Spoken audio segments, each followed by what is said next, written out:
For real old school laughs, you're in for a treat because we've got them right here. Flip City Magazine. Remember Mad Magazine? Then it went woke? Well, don't worry. Flip City has no chance of going woke. That's right. 4 times a year, you'll get an actual printed magazine full of jokes, stories, comics, and more, all about today's pop culture, entertainment, and woke politics. Flip City takes terrible entertainment trends we love to hate with hilarious parodies of Lord of the Rings, Stranger Things, The Walking Dead, Star Trek, Hunters, and more. Trust me when I say there is nothing else like Flip City on the market. So subscribe today. It will be delivered in print, or you can even get it digitally if you're one of those wacky Zoomers. Either way, follow our link and sign up today, and if you put in midnight, you get an extra 10% off. Check out Flip City Magazine today.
Good evening, everybody, and welcome to 4K4U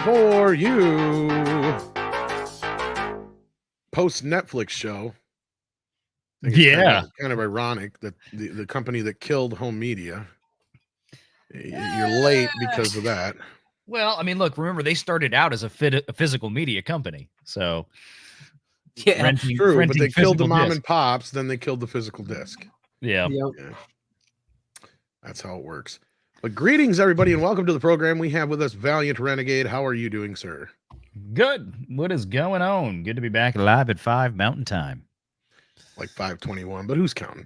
Yeah. Also joining us tonight, Greg, and I gotta tell you, Greg, I got a lot of horror movies I watched this last week. Yes, that's what I love to hear. My God. Oh my God. My God. I'll tell you what, there's going to be one I'm going to talk about on here. It's probably one of the worst transfers I've seen for a 4K Blu-ray in a long time. Oh, no. Long time.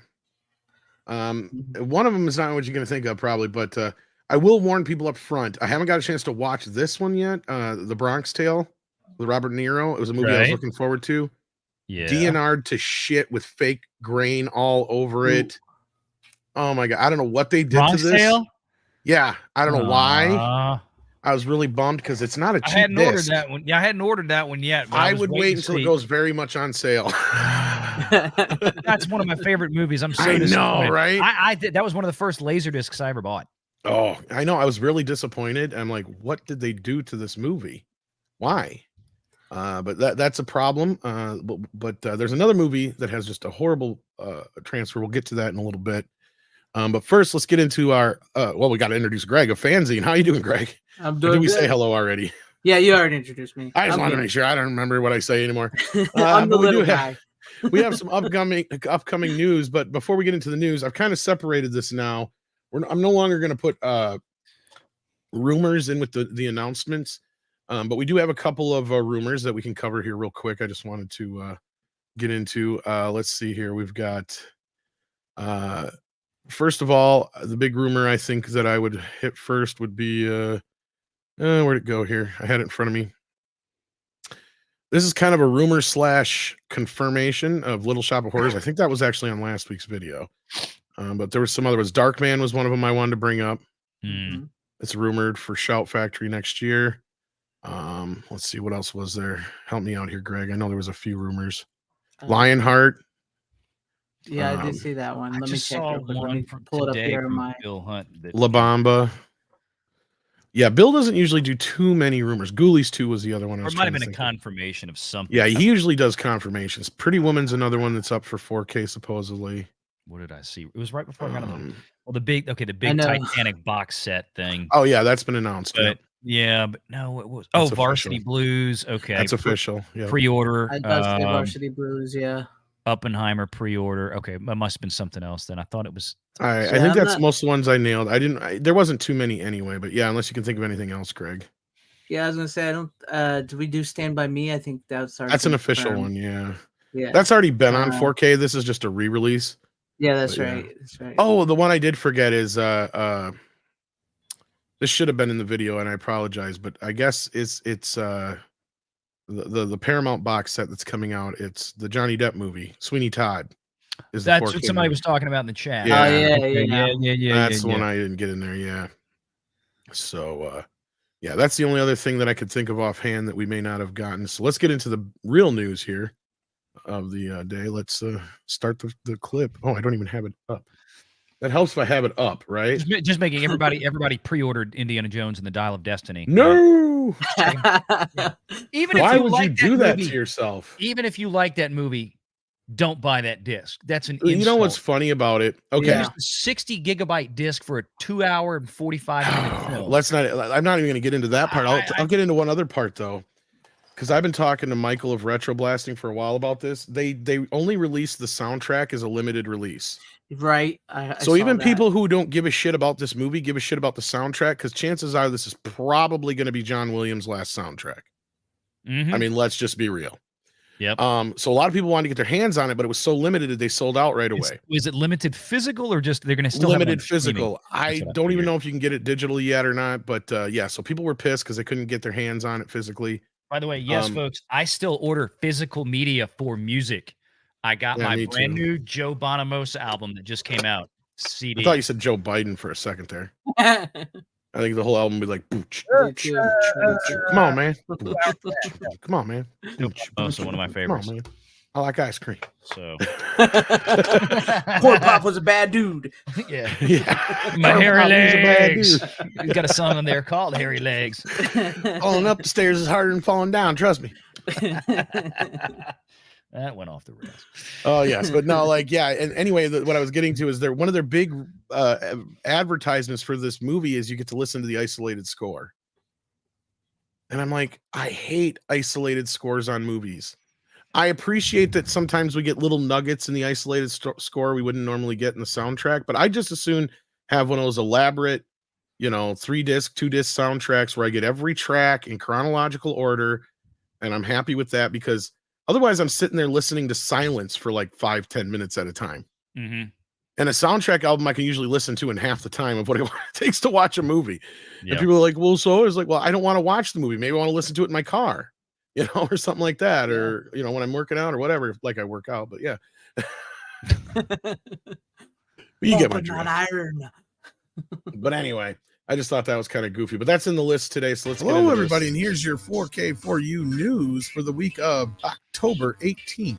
2023. Saw X looks to be coming on the 21st of November to disc from Lionsgate. Also on that same day from Lionsgate, you can expect The Expendables 4 4K. Here's a look at the exclusive art there. Oppenheimer looks to be hitting on that same day as well from Universal. Young Guns is coming to 4K on the 5th of December.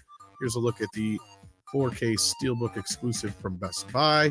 Underworld is coming from Kino Lorber, not to be confused with the Vampire Werewolf movies. This will be the Clive Barker Underworld film. That comes on the 19th of December. Indiana Jones and the Dial of Destiny has a Destiny for home video on the 5th of December on 4K and Steelbook. Yeah. Color Purple is also coming on the 5th of December from Warner Brothers in 4K. I'm really Running Scared looks to be coming from Kino Lorber on standard Blu-ray on the 12th of December, and you can also expect The Man Who Wasn't There in 3D Blu-ray from Kino Lorber on that same day, and Suspect Zero in 4K on the 12th of December as well from Kino Lorber. Also around that same time period, you can expect to find Exorcist Believer on disc from Universal, Looks like Criterion has a few selections coming up for January, including the Apu trilogy, Blood Simple, Lone Star, Train Spotting, and more. Also, you can expect Varsity Blues on the 9th of January from Paramount. Umbrella Entertainment has a few different versions of their 4K release of Super Mario Brothers hitting in January. There's a look at the huge edition there, Trust the Fungus, as they call it. And Cutting Class is coming from MVD on the 16th of January. There you go. Thank you so much, guys, and we'll see you on the show. All right. So, yeah, anything stick out to you, Valiant, on that list? Yeah, I mean, I'm looking forward to getting Oppenheimer is one of the newer ones. I am really interested. Man, I haven't watched The Color Purple in the freaking age. I really hope that gets an absolutely exquisite transfer. That's one of those films. That I hope that the Warner Archives was worked on it, not the other one. Yeah. And then let's see what else in there I was looking at. Oh frick, I just brain farted. I mean, certainly Super Mario Brothers, the OG. Because I'm like you. I got a special place in that one, and it just frustrates me because I look at that and go, okay, where's the original Teenage Mutant Ninja Turtles? Because that was around the same time. We could get that in 4K, but no. Yeah, we're getting another 2K restoration transfer, whatever you want to call it, from who was it announced this week? Not Umbrella, the other one out of Australia. Is it Via Vision? Is that what I'm thinking about, Greg?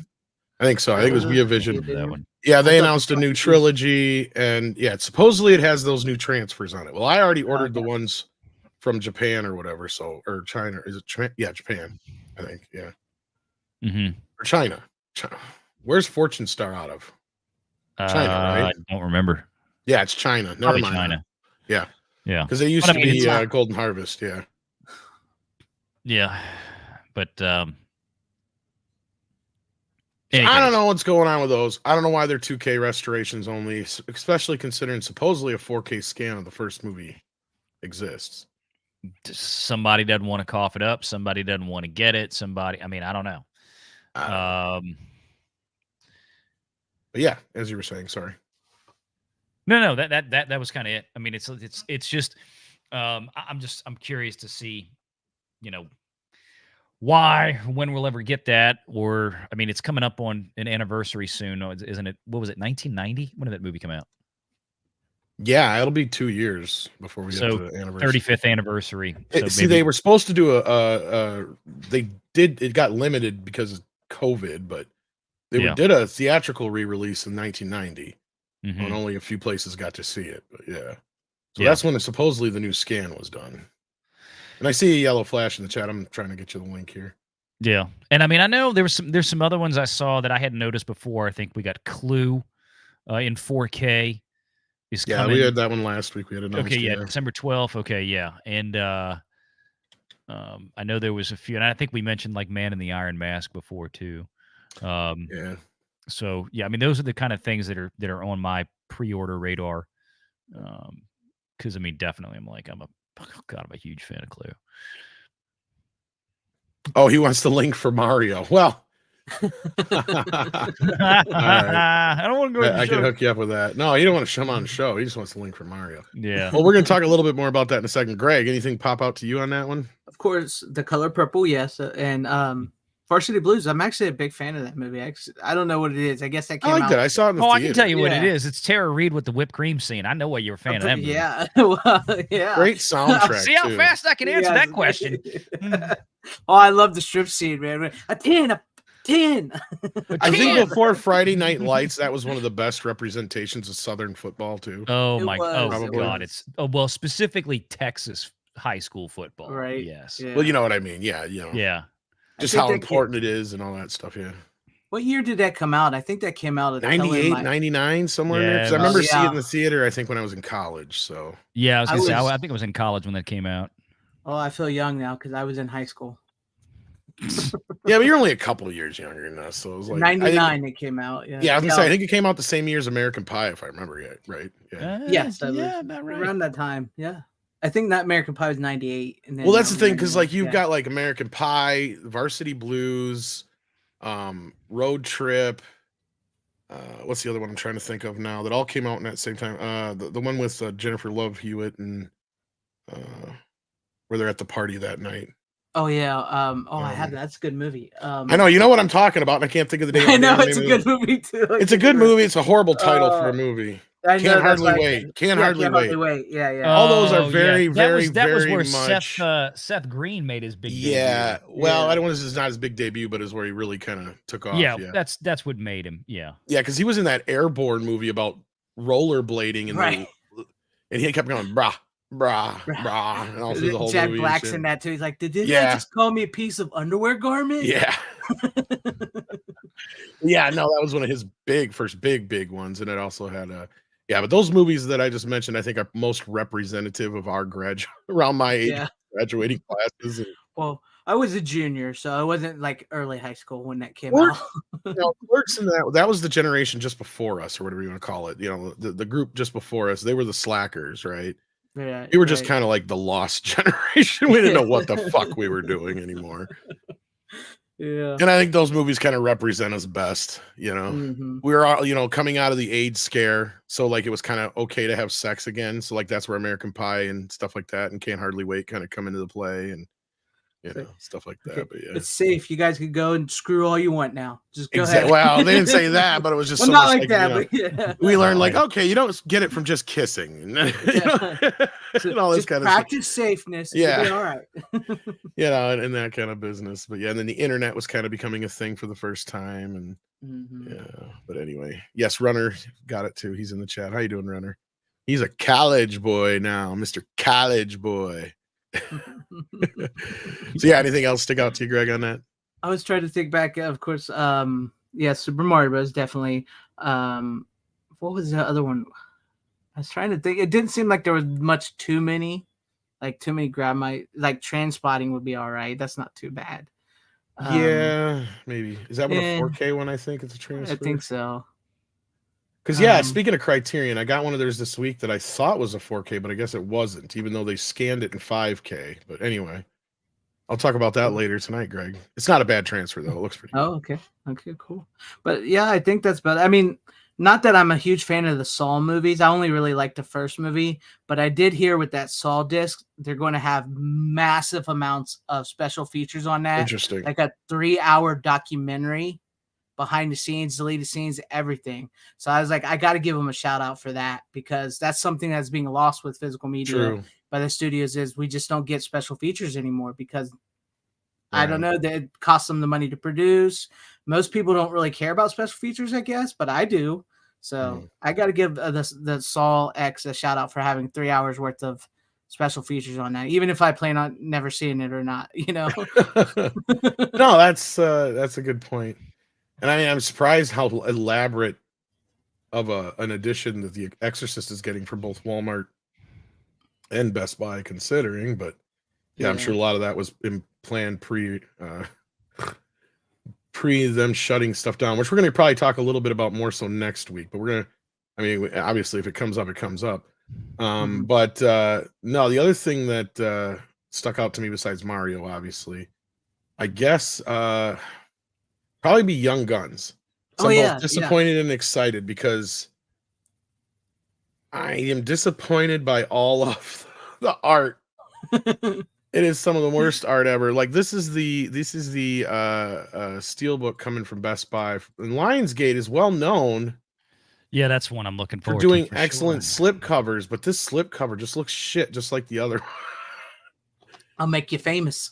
So this Wanted poster is the slip cover goes over the steelbook. So I seen that in a different image. But at least this one comes with playing cards with the cast on it. But I'm just not sold on this art. I don't know why. I mean, not that Young Guns has ever had any art that was exactly synonymous with it per se. Because it's always just been a group shot for the video and the DVD and Blu-ray. But I don't know. This just something about this just. Maybe I'm overthinking it. Maybe when I get to see it in my hands, maybe it looks a lot better. Maybe it's actually drawn, because it looks like just a collage of images here now. So his face just doesn't look right. Yeah, something's just yeah. And I get what they're going for with his picture, because they're trying to emulate the Billy the Kid, the famous picture of him. but it doesn't look right. There's something off about his face, is what's irking me the most. Yeah, I don't know. I mean, maybe I'm wrong. Maybe once I get it in my hands, I'll be like, you know what, I take it back. But Yeah, we'll see. I've done that before. Yeah, we'll see. But with that, we also had talked about, all of us brought up the Mario box set, and of course, Yellow Flash is asking about it. So, for those who are curious what this is all about, we did discuss this before, but Umbrella has now put together probably, I would say, one of the most comprehensive sets for a movie we've gotten in a long time. Because you get 3 discs if you buy the big honkin' Trust the Fungus set, which runs you $100 plus $30 shipping unless you spend enough to get free shipping. Right. And I'll tell you, this thing has so much shit in it. Just besides the Blu-rays, you get books, a film cell, posters, stickers, art cards, slipcase, and a rigid case. As you see here, lot. It is a lot. Look at all of that. stuff. I know. I'm scrolling down. I'm reading this. I'm like, my God, there's some stuff in here. So we got the brand new 4K restoration from the original camera negative. A 250-page hardback bound book, including a host of production materials, interviews, and artwork. Over 200-page bound book of scripts, including early drafts. That one I'm really interested. God, that could be scary. Because like even Ed Sullivan, I've asked him about it, and the only reason he hasn't let me interview him about it is because he just doesn't remember what he did on it. Like he's like, I have very little memory of working on that script. God. Genuine Super Mario Brothers film cell in a collectible case. Replica A6 1993 34-page souvenir magazine. That's cool because I had that when I was a kid. Artwork design, classic artwork designed outer rigid slipcase. Classic artwork designed slipcase. So you get 2 different slipcases. One that's because I'm assuming it's gonna be a lot like the Vinegar Syndrome box sets. If anybody's familiar with those at all, I would imagine. And then you got, let's see here, where'd I leave off? 8 replica cards from the lobby cards. 2 posters that are reversible, 1 US, 1 Australian, 1 Thai, and 1 Japanese. A sticker sheet, limited edition numbered release. So yeah, and then on the discs themselves, you get the theatrical cut on the first disc with new audio commentaries. Looks like 3 or 4 of them here. 4 of them actually, it looks like. New 4K restored deleted scenes, new restored trailer, 2 trailers, and then the second disc has the same thing as the first disc. It looks like, just in a Blu-ray form. But then you get to the bonus disc, which has the newly restored work print in HD. Now this has been the famous work print that's been going around online in a crappy VHS form. So evidently they found all the scenes. Remember, this is when we brought it up because this is how we knew it was coming. I think it was a special effects artist on the movie was saying they were hoping to find all the film elements for the deleted scenes so they could restore them. And then a bunch of new stuff in there, including the Iggy and Spike revolutionary rap music video restored with new music composed by Richard Edson.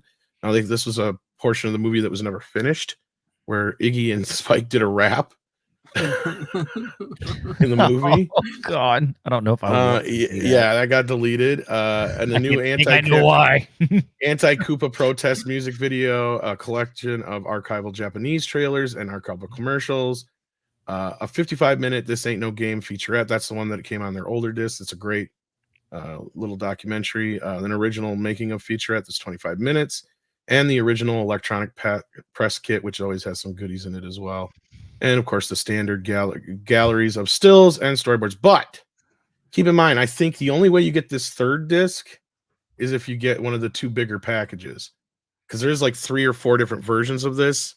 And if you get the lesser ones, I don't think it comes with that third disc. I think only the 2 larger packages come with the third disc. Keep that in mind. So if you want that extended cut, you might want that. But I think those same scenes will be in the 4K disc, just separate from the film, if that makes sense. Because that would be the deleted footage, I'd imagine. So yeah, very interesting release, a very comprehensive release. Most people would probably argue a movie that doesn't necessarily deserve it, but I'm glad to see it finally getting a proper release, because This movie has been barely available in the US at all, and overseas, that's the only way you've been able to get decent Blu-rays of it. So yeah. I'm glad to see this. Me too. It's always been a favorite of mine as well too. I mean, I saw this as a kid, and it just was like, I loved it, even though I knew it wasn't the game. And it wasn't until later on I realized that a lot of it was different, but because I saw it when I was young. But this movie is just a great movie. I don't care what anybody says; it's fun. Well, and I give the movie the excuse they only had 4 games out by the time. Exactly. I mean, there's only 4. They had nothing to really go off of, and I mean, yes, you had the cartoon and other things, but those were like their own kind of continuity in certain cases too. So, I mean, Bob Hoskins is a great Mario.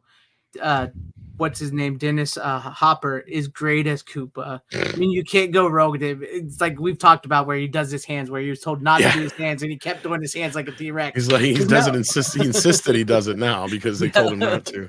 Yeah, it's great. It's a fun movie. He kept trying to justify it because he's like, I'm evolved from a T-Rex. Like. On that note, Space Jettison sends in $9.99. Thank you so much. Says, I'm here for the Super Mario Brothers 4K talk. Well, you just listened to it. It's my favorite new guilty pleasure flick, and Godzilla 98. You hear that, Yellow Flash? You got some competition. Getting that steelbook next week, by the way. What is your favorite guilty pleasure flick? That's a great question. I have a lot. Mario Brothers would definitely be up there. I mean, I guess what you consider a guilty pleasure, I guess, would be defined as something that most people, the general public, would not think is a good movie, but damn it if you don't just love it and watch it on a regular basis like it's comfort food, what have you. Yeah, I mean, Mario Brothers, I guess, would put up in there. But what about you guys? Let's start with you, Greg. Anything come to mind? Yeah, I like you. I have a fondness for bad movies. I'm just like a huge bad movie. Yeah, we talk about that a lot on physical media. Yeah.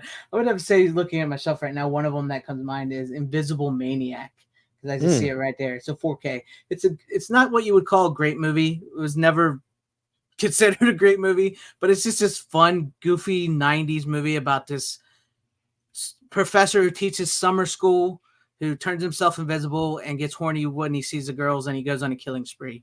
I don't know what it is. It's not a good movie, but it is fun to watch. So like right there, and like I could see tons of them, like Frankenhooker, Super Mario Brothers, stuff like that. Anything by Andy Sedaris is great. So yeah. You laughed a little bit, Valiant, so I wonder if you got one in mind already. Well, I mean, look, Super Mario Brothers would definitely be up there. Here's my thing. I never think of it when I'm watching it. Like, my attitude is, I don't really care what anybody else thinks. If I like it, I like it. I need to go. Yeah. I would have to get up and go look at my shelf and go, okay, I don't tell anybody I own this one, but it's like, okay, I have it because it's funny and I still enjoy it. I really got to go look. I don't get embarrassed enough to not tell somebody I own a movie because I own so many. That's just it. It's like when you but I guess if looking at ones that I've bought and where, like, as far as ones where people don't necessarily, because like I could sit here and looking at it now, like I got tons of copies of Evil Dead, but people like that movie. Highlander, same thing. Yeah. But I mean, the movie that I probably have the most copies of that people consider a horrible film, Howard the Duck. Oh, Howard the Duck. Yeah. Yes, I love that movie. I've got 2 copies of it on 4K just because I got the Steelbook for like under $20, and I'm like, fuck it. You know what I mean? Yeah. It's like, I guess if I have to admit to one, it's got to be Howard the Duck, I guess. Other than that, maybe Ghoulies or Ghoulies 2 or whatever, something like that along those lines. So I'm looking over here on my shelf thinking, what do I have that people, because just about everything I have is what people consider bad movies. That's my taste. That's what I mean. I have such a varied, I have so many, but I mean, I don't even mind watching things like Godzilla 1998. Like, I'll give Yellow Flash shit for it, but to me, it's like, as a monster movie, it's fine. As a Godzilla movie, it's crap. I can separate that. That's kind of the same thing with Mario Brothers. Like, Andre and I'll sit there and wax intellectual about how it's a wonderful cyberpunk movie, but it's a horrible Mario Brothers movie. Same thing with Masters of the Universe. Excellent, probably one of the best sword and sorcery movies of that time. I love, it's a great movie, but horrible it's not a He-Man presentation of the Masters of the Universe. In fact, I think we both agree that one movie that Albert Payun made, the Sword and the Sorcerer or whatever, Sword and the Sorcerer, yeah, was probably a better representation of Masters of the Universe in some ways. Much better. At least you had a magic, the powerful sword and all that kind of stuff. But yeah. No, unless anybody can think of any more. I mean, those are probably the main ones that I can think of offhand. That, like I said, otherwise the ones that I would say people already kind of like anyway. So yeah, Gremlins and whatnot, people don't necessarily consider bad. So Ninja Turtles 2, I guess you could throw in that list because some people really hate on that movie. Secret Ninja of the Ooze 3 is bad. I can still that's the thing is I don't know if I like that one enough to say it's a guilty pleasure. Yeah, that's true. You're not because like of all the times I'll watch the movies, I'll generally watch 1 and 2 together, or at least one. But very rarely will I throw in that third one after I've watched the first 2. Once maybe out of every 5 watches. Yeah, I like RoboCop 2 is a good answer. RoboCop 2 is good. Yeah. What were you about to say, Greg? No, I was gonna say the movie Back to the Beach. I love that with Frankie Avalon. I would say that's a guilty pleasure for me. I wonder, see, that movie has kind of come around. I think people just kind of misunderstood what it was when it first came out. Before its time. What was that? I tried. I got too much stuff. Yeah, I hear you, brother. Find something. I'm like, we came up with a few good ones. This is really embarrassing. Why do I own this? But it's like I don't think of it that way, I mean, you'd really have to dig deep into certain things, like me too. Yeah, to where I actually feel embarrassed to have it. You're like Staying Alive is probably one of those kind of things. I had a physical Captain copy. Marvel. Oh God, no, I don't have that. But I would never watch them, right? They're not guilty pleasures. There's a difference between having something that's like there for research. Well, that's because I had a copy of The Force Awakens and The Last Jedi at one point. Yeah, I've got them too. Pulling clips. It's like this I got used for like I think $8. Right. I got that free when I signed up for I think I told you this a while back when you first had a Sony Movies account, they gave you 5 movies for free. And this was like 2017. And they forced upon you got Ghostbusters 2016 and you could pick 4 others. And I've actually had to watch it at least twice now. Yeah. So you had to take Ghostbusters 2016. I'm like, I will pay you for this free account not to give me this shit. Please. Yeah, they just tried to keep giving that bastard away, but no, like I got lucky and didn't get caught up in any of those giveaways up until I got the box set. But I actually think I gave my digital copy to somebody else because I already had the first 2 numerous times over in digital forms. Okay, Chad. No. RoboCop 2 was good. I don't care. No. See, that's one that kind of falls on the line, but like maybe for some people, but I mean, like, look, I thought it was a lot of fun. Was it as good as the first one? No, but look, RoboCop 3. Now that was hot turd. That was terrible. Oh God, I know, and I'm getting yelled at for spit. Look, I needed it I get to write it off of my taxes, yo. That's the way I look at it. Like, I have a funny story about that. Speaking of which, is like when I first started using the digital codes with my movies, and I put them in, and like I was going through them one day, and I was like, why don't I have Ghostbusters 2016? I never bought this crap. Where did it come from? And as much like Diane said, it's like it's they a Sony. It was if you had a Sony somebody movies slipped account, it in your mailbox. It's like you add the first 5 digital codes from your movies. Oh, your digital they one. gave it to you for free. Yeah. And I was like, I didn't buy this. I don't want this. I thought you meant the disc for a second. I got it. Took me a minute. Yeah, it's embarrassing when I open up my iMovies menu because everything is synchronized now.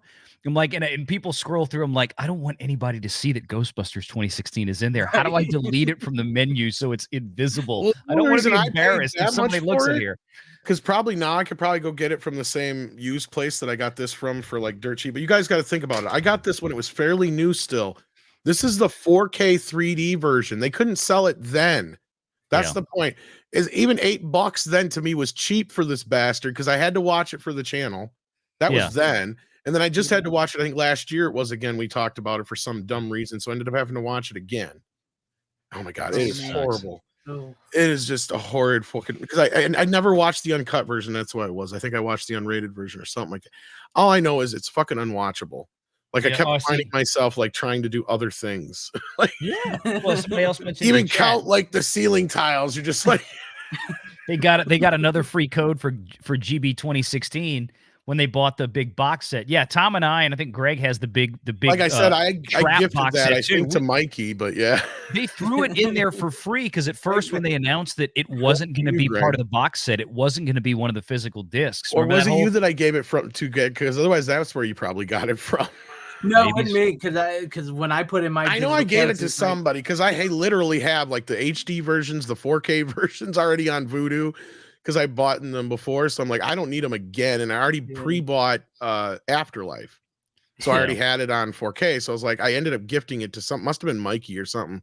I think you did. Yeah, you gave the digital codes to Mike. That's what you. So he got Ghostbusters 2016 now, and he's probably like, "You son of a bitch!" No. Yeah, now it's burned. People are like, destroy the disc. I'm like, y'all, no, don't, because in I gotta have years, proof for tax. There's going to be so few of them left. They might actually be valuable. It's like because the other million copies are going to be in landfills right next to. Did you see? Oh, I wonder if I can still bring this up. I think it was Mark D with a C posted this the other day. Did you see this? D with a C. What is he on? I wonder what his Twitter is. Here it is. Okay, yeah. See if I can find this. Captain Marvel was selling for $2.50 at the dollar store a piece. The Blu-rays, brand new. I'm trying to why? Yeah, he must have posted this a few days ago. Holy shit! So I'm like digging down in his thing here. They give you a free Rose Tico and Captain Marvel doll. Well, what's funny is I'm trying to remember what other movie was sitting there. Jungle Book. He's like, I should have moved the Jungle Book out of the way because there was only like 1 or 2 of those there. As soon as you move that out of the way, the rest of them are Captain Marvel. So it's like 3.5 rows of Captain Marvels. He must have posted this a while ago because I'm not finding it here. Or he must have pulled it off of somebody else's Twitter. I do wish I would have took a picture because I went to this collectible store uptown and this guy sells Blu-rays, and I was going through his box of Blu-rays and he had one whole box. It was nothing but Captain Marvel Blu-rays. That's all. It was just a whole box of them, and I just like, I could not believe it. Pretty sure it was Mark C, man, or Mark D. I mean, thought it was. Either way, it was like $2.50. Yeah, $2.50 a piece. It's crazy. But shout out to Chris's Collectibles, great store up here where I live. Yeah. So yeah, the other thing to talk about today was this article you brought up, Greg. Let me see if I can find this here. I got so much shit in my DMs here. This comes via Daily Mail. Let me turn on the ad block here so I don't get bombarded with shit. Oh, I know. Like when I was trying to read that, I was like, can you stop with the ads? Right. Oh man, this is horrible.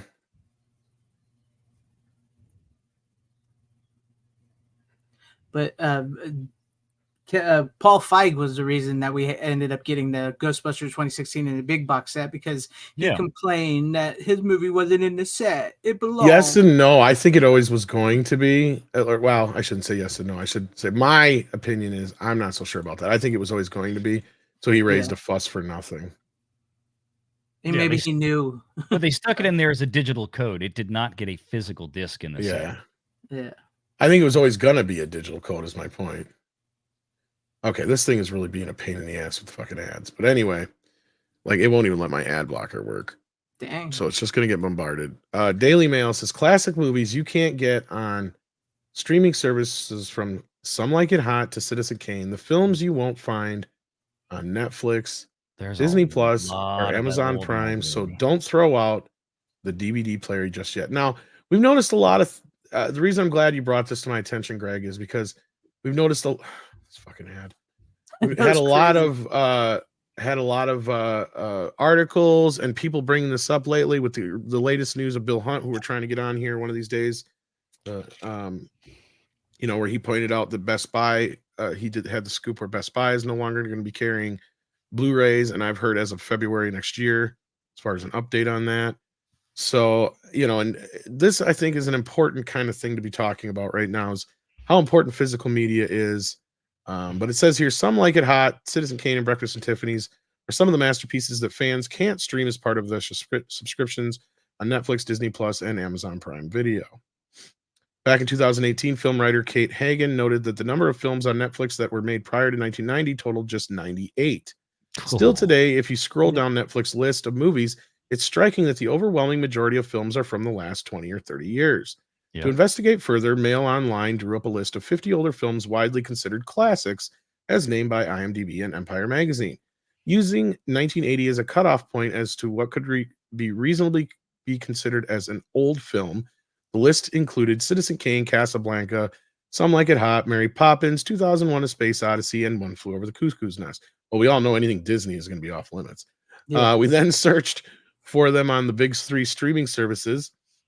Shockingly, Netflix only had a measly 3 out of 50, while Disney Plus fared even worse. The only one they had was Mary Poppins, as I just pointed out, which is sad because, yeah, how many does Fox have in the vault? Most of those. Yeah, they get. I don't know about those ones that are mentioned up there, but they have tons of classics. Everything Dude, from I mean, it's between Fox and Warner Brothers. I mean, and you're talking course, like Sound of Music, Hello Dolly. Yeah. Well, I mean, MGM has a Oklahoma. massive library, but I mean, Amazon's got that now, so the ball's in their court. So yeah, I mean, it Young Frankenstein, I see brought up in the chat. Yeah. I mean, that's just even the 70s for that matter. 78, you can consider Alien a classic for that matter. Yeah. But anyway, this is largely because Disney Plus predominantly has movies that are under ownership of Walt Disney Company, not Fox. Notice Amazon Prime Video only had 2 out of the 50 that I could stream as part of my subscription, although the majority were available for rent and an extra fee.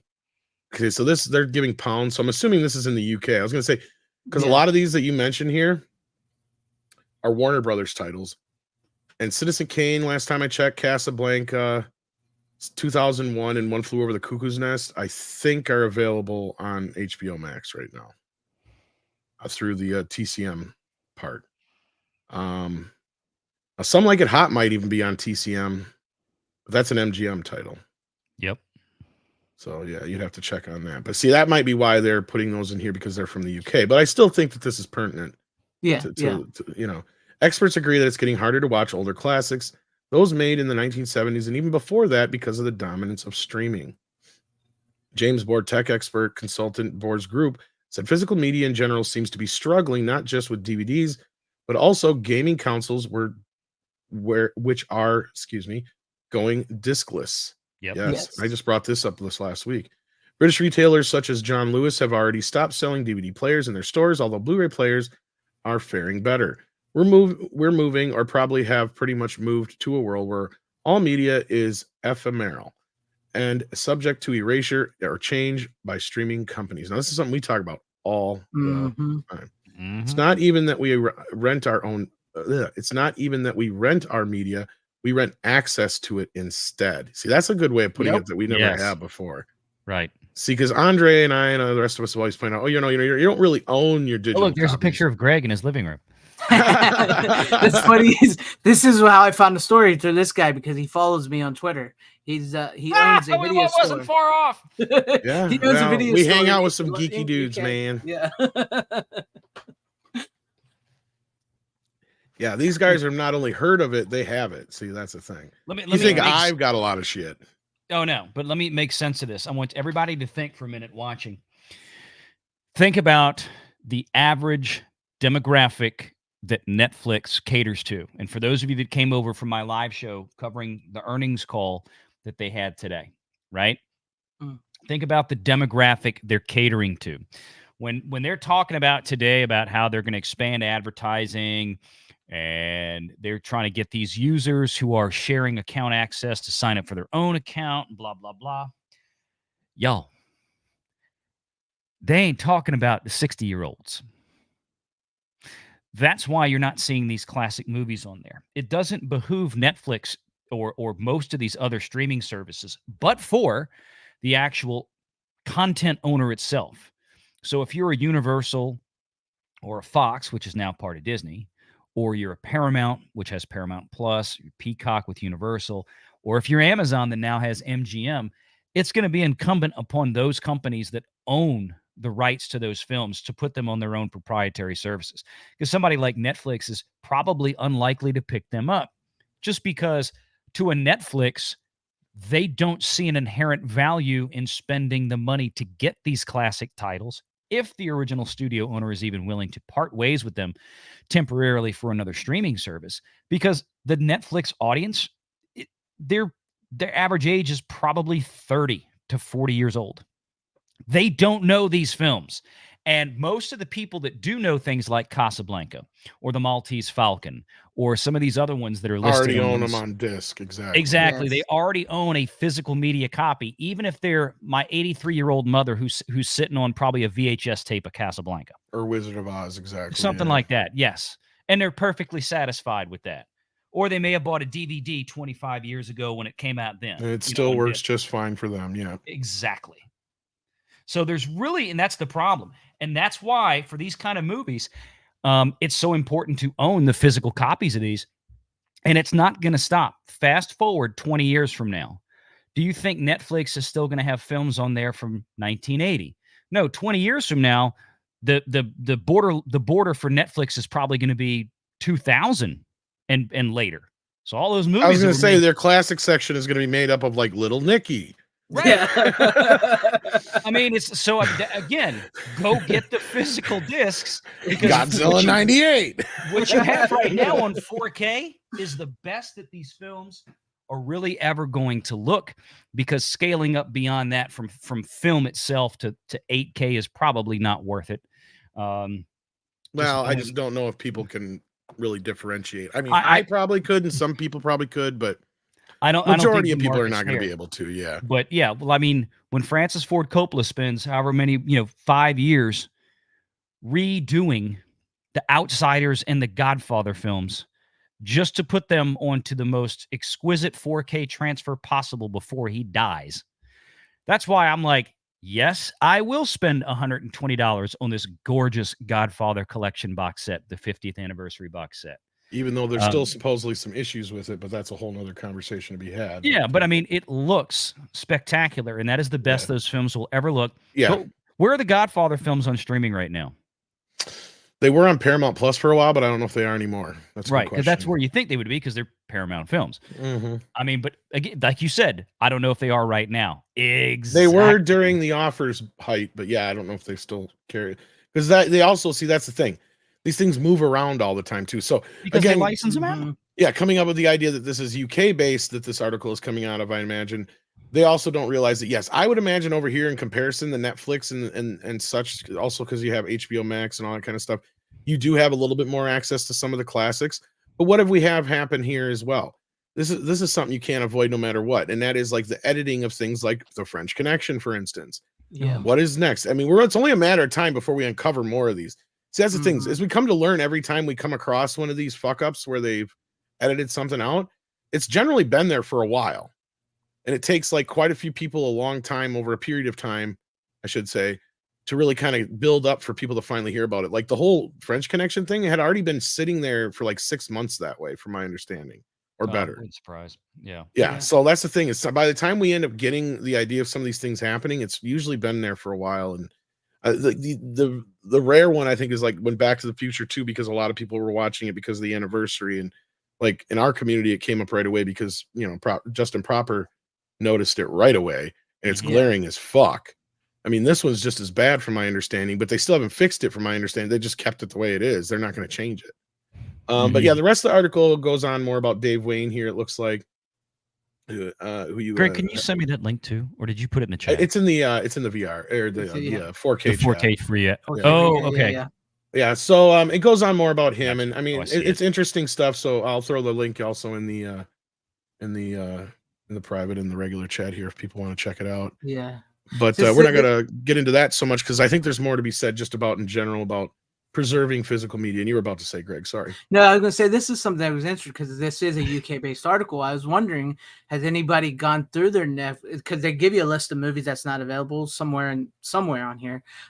So I was wondering here in the US, if anybody's gone through their Netflix or Amazon or Max and see if any of these movies are available here in the US. Because like you were saying, we probably have some of these in the US more so than they do over in the UK. I will look right now. If you give me 1 second, I'm going to log into all three, because I have every one of them. I will look. So I mean, most of those, it sounds like MGM titles. So in theory, that you would think that should be on Amazon because that's who bought them. But I'm gonna go down the line here and kind of see. Hang on, I haven't logged in on this machine in a while for these.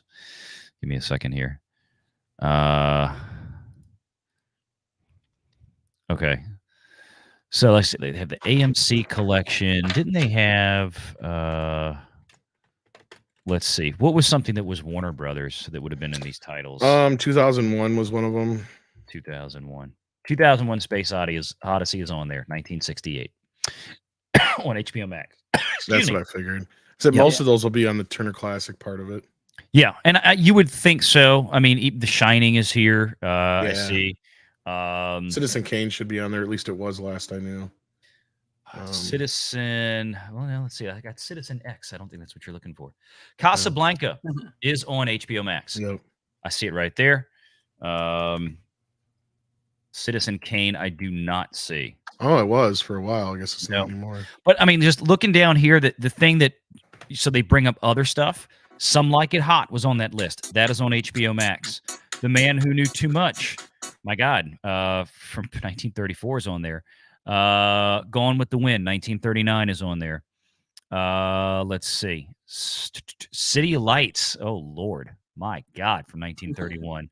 You know what I'm talking about, right? Charlie Chaplin and okay.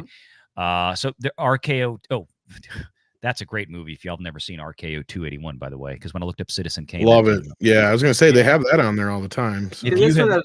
If you have never seen RKO 281, folks, y'all need to watch that one. That is basically the story of the making of Citizen Kane, starring Liev Schreiber as Orson Welles. He does an absolutely fantastic job.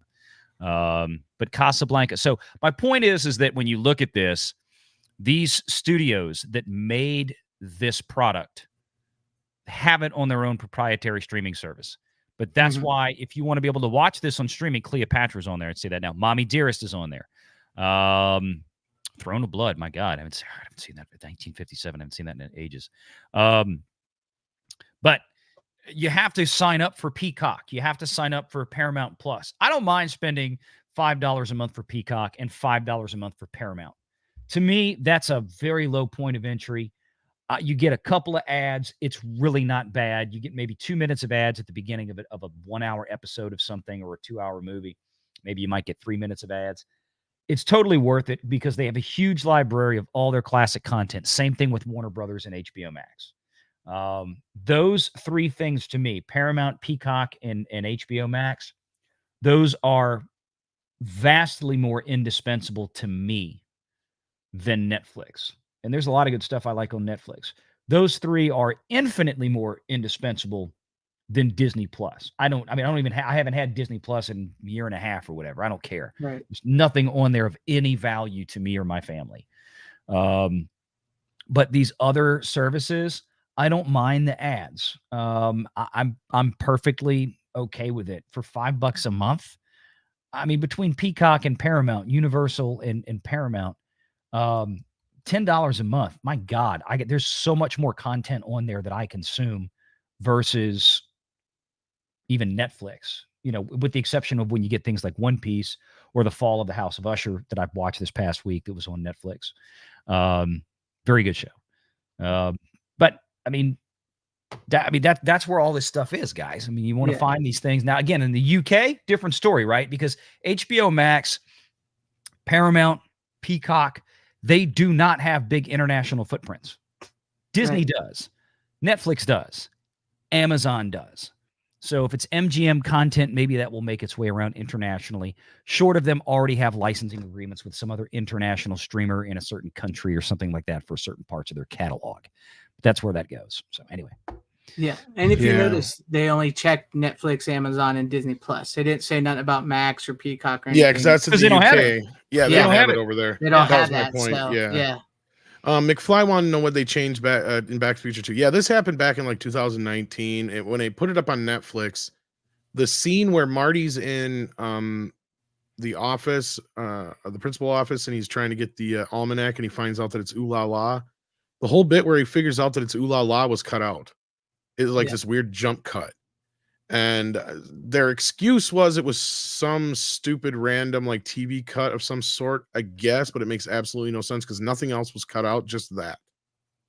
It was really weird and dumb. And it was a jump cut just like the version of French Connection we have, where it just literally jump cuts in the middle of the scene and cuts out the few lines and continues on.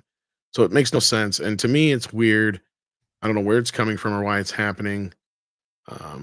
And everybody keeps passing the buck on who gave it to them that way. So yeah, then they end up fixing it usually, but they didn't on French Connection for some reason, to my understanding, unless somebody knows. Go ahead and chime in on that. But yeah, other than that, we usually wind down the show by talking about 4K or Blu-ray release that we got this week and got a chance to watch this week. So Greg, anything that you got that's especially wanted to discuss or review? Yeah, I'll show you real quick. It's not 4K, but it does have a 4K scan, and I know there are 4K of it outside of the US. So, but I did watch the Phantasms. So, yeah, the first two actually have 4K scans. The rest of them don't. You can get part 1 and 2 outside of the US. Boy, I love these movies, and much since you've been watching a lot of horror movies, so have I for the season. But yeah, I love the Phantasm movies. I think the first one looks great. Sadly, it kind of sucks that J.J. Abrams did this scan. That kind of makes me mad. But regardless, I'm glad to have the nice good scan of the original. Yeah, he's paid for it. But I'm glad to have the first one and the second one, at least in better quality than they've ever been. I've always been a huge fan of the Phantasm movies. So they're great movies. The fun time, the silver ball, tall man, everything's good. That's right. Awesome. Yeah. Valiant. Well, let's see. 2 I've gotten.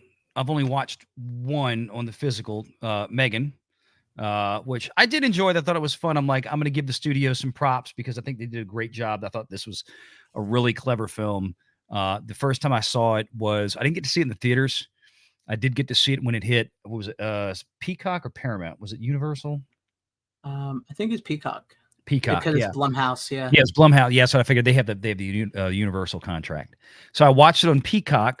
And I'm like, okay, I want to get the physical media. I liked it enough where I saw that I'm like, I want a copy. I thought this was just really clever and just fun. Now, the other one I haven't watched yet is The Blob. So where the hell's my copy? I got this yesterday. So I have not had a chance to watch it.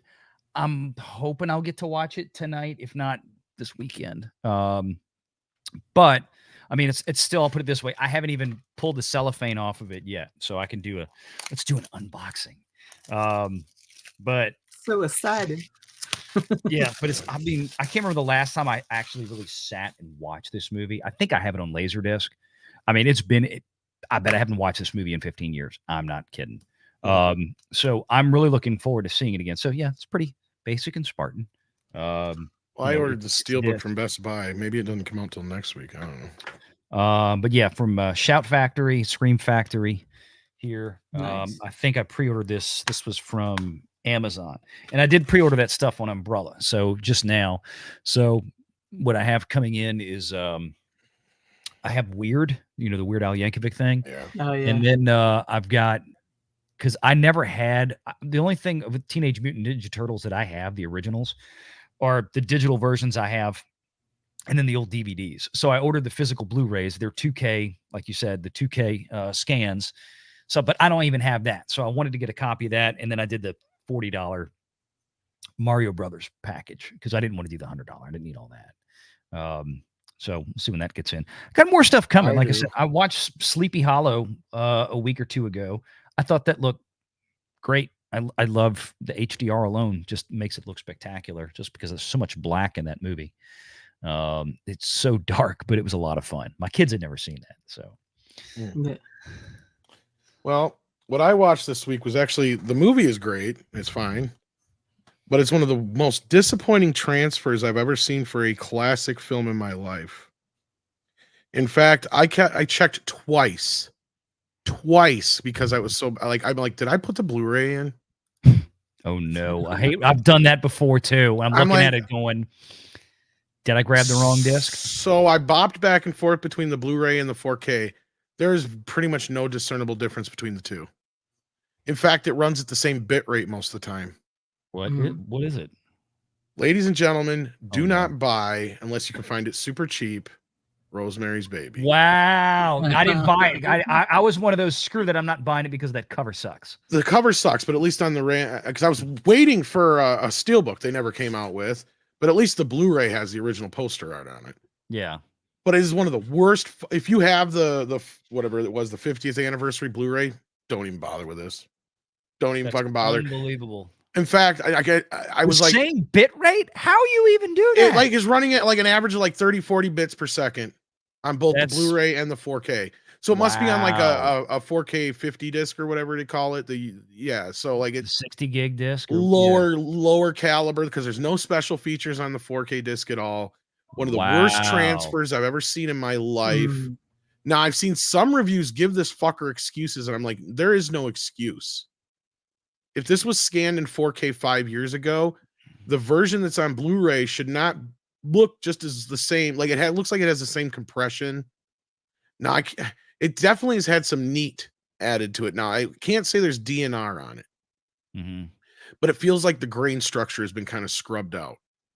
Like a common problem we've had with Paramount, and being that this is probably an older scan, because the disc that's in here, because this is the 55th anniversary, and the Blu-ray that's in here is the 50th anniversary. So I'm assuming that's the same scan. It looks exactly the same. Like I said, I couldn't really tell the difference between the Blu-ray and the 4K. I can't even believe the bit rate is the same. That's where I knew, and that's what made me wonder. Because you notice once things start to move quickly. Oh yeah. Like the compression rate, and you're like, well, especially when you can hit the info button on a remote and it'll show you you're at 28 seconds, 34 kilobytes per second or whatever. And I'm like, I mean, on a 4K disc, folks, what he's talking about is that like if you're watching a Blu-ray, yeah, on a Blu-ray, you might be averaging around 25 a second. When you're watching a 4K disc, if the whole screen is lit up with action and things are moving, you should be at about 100 a second. So what Tom is saying, he's looking at the Blu-ray and looking at the 4K disc, and the same scenes are showing the same bit rate. That means that they compressed the dog shit out of that 4K disc. There should never, never have a Blu-ray and a 4K disc, unless the only time they'll be similar, folks, is if like the whole screen is black for a second. If there's literally nothing on the screen, then there's like literally no. Your bit rates are going to be like next to zero. Yeah. Yeah. So because that's called a VBR encoding, a variable bit rate encoding. So the more stuff that's on the screen, the more that they allow for the data to fit what's there. So when they have a blank screen, they're still not running at 40 or 50 per second, wasting space on a black screen. That's how they get more onto discs. But if you get a really cheap 4K disc, and you could have the world's greatest transfer. If Coppola had taken The Godfather and stuck it on a 50 gig Blu-ray disc or 50 gig 4K disc and smashed it onto there, his years of work would have been largely pointless because you'd have been compressing. It wouldn't have looked much better than the Blu-ray at the end of the day. Yeah. Because a Blu-ray can handle pretty good bit rate. Yeah. Oh, there's some Blu-rays out there that look absolutely exquisite. Amazing. Yeah. There should be no reason that you can tell zero difference between a Blu-ray. At most, I said 4K. maybe there was a little bit better color on the 4K just because of the HDR or what have you. But other than that, there was no discernible difference in any of the resolution, any of the clarity. I didn't feel like there was any kind of uptick in getting a little bit extra bit rate. Like I said, it felt very compressed. Like watching it, like I said, twice I checked, and then I checked it against the Blu-ray, and I'm just like, it felt like when I was watching Another 48 Hours when you went all of a sudden, and I can't remember the exact point, but it's about 30 some minutes into the movie. It feels like, okay, I'm watching the negative. I'm watching the negative. All of a sudden I'm watching a Blu-ray copy. And for the rest of the movie, it looks like a Blu-ray copy. This movie feels like that all the way through. Now, I guess I was saying, like, there's some reviewers who have been making excuses for this, but I wish they would stop because this is horrible. They're like, oh, well, it was shot at a time with a type of camera that's softer and blah, blah. No, that's not what I'm talking about. You can tell by looking at this that there is something missing. Like they have kneaded out all of the grain. So yeah. Ian says, which one has less grain? I hate film. Well, grain is film, man. Less grain means less resolution. So if that's the way you feel, just stick with Blu-rays, my friend. Yeah. In most cases, those are heavily compressed and DNR'd down to whatever. So Yeah. Yeah. I mean, look, you're thinking, I don't know what you're watching it on now. There's nothing wrong with natural film grain. I mean, it's if you're watching it and it's so distracting and terrible, you might just be watching it on a bad format or a bad transfer. I've never had film grain to the point where it was terrible. And look, I've got a beautifully restored 4K of Bridge Over the River Kwai. I mean, we're talking about a movie that was shot in the 50s, early 60s. I'll kind of blanking out. I think mid to late 50s. That movie still has a lot of natural film grain in it, but it looks beautiful. And it's if they had removed the grain from it, they would have stripped out everything else, all the detail and everything else in the film. So, yeah. Yeah, and by grain, I don't mean like that white grain. Like if that's in there, then that means they're probably using a really poor source. Like if you're talking like where it's all white grainy, then that's not right. Like in a natural film grain, like if you zoom in on like say something that's a solid color, it should almost look like there's little dots moving around constantly like this, like just moving constantly. And the less dots you can see moving like that, or the more it seems like there's nothing there moving, or it's like more of a motion like this on your screen, then that means that they've smeared out the grain. Because each frame has a different grain structure on it. That's why digital and film are kind of like weird, have a weird marriage, and that's why we haven't been able to really capture film in its true form up until 4K, because even at standard HD, they still aren't able to capture all that resolution there. Compared to even like when you were younger and used to have like 35 millimeter cameras that you would use at home, the picture quality you got on one of those just simple pictures that you would get out of your camera is technically better than most digital cameras still. Yep. Like digital just quite isn't there yet. But digital also has pixels, so it's like a perfect pixel thing. So it's like as you're looking at right now, this is all done with pixels.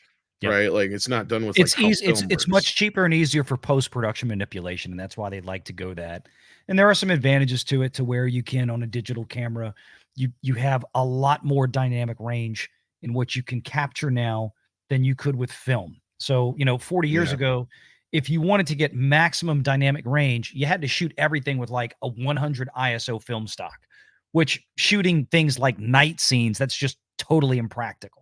And even then you were getting maybe 10 stops of DR, meaning the ratio from the darkest parts of your scenes to the brightest parts of your scenes. Yeah. Now you can do that. You can do that in an RE camera all the way up to a very high sensitive ISO 6400, which you can basically shoot in the dark, and you're getting dynamic range that's more than any film stock ever could. That's where the advantages have come from. And then they can just pump it into a computer, digitally edit, digitally add effects. It's boom, boom, boom. That's what makes it easy. But then there's the part of how is it handled, right? Like that's the problem with the studios now. And there's only been a few 4K transfers that have been from digital cameras where I actually think that it's been a good picture. In fact, there's going to be one tonight that I'll be talking about later on Greg's show. But comparison to film, where you just get an amazing picture. There'll be one or two that I bring up tonight that do have that. But I don't want to drag this out too much longer. I want to thank Valiant for being here, because you had a show just before this, so I appreciate you hopping on over here and bringing people with you. Absolutely. And Greg, as we said, we'll be heading on over to your show in about a half hour, I should say, not half hour. Yeah, about an hour. Physical media show at 9:30. My time, I think I'm not sure what your time it is your way, but 8:30. But yeah. All right, and then other than that, you can find me there with Greg here, and then that's it for tonight for me. Take care of yourself, guys, and each other. Hit that like button on the way out if you haven't already. We appreciate y'all being here. I love seeing new faces along with the classics. Thank you so much for the patronage. Hit that like button. Take care, guys. See you.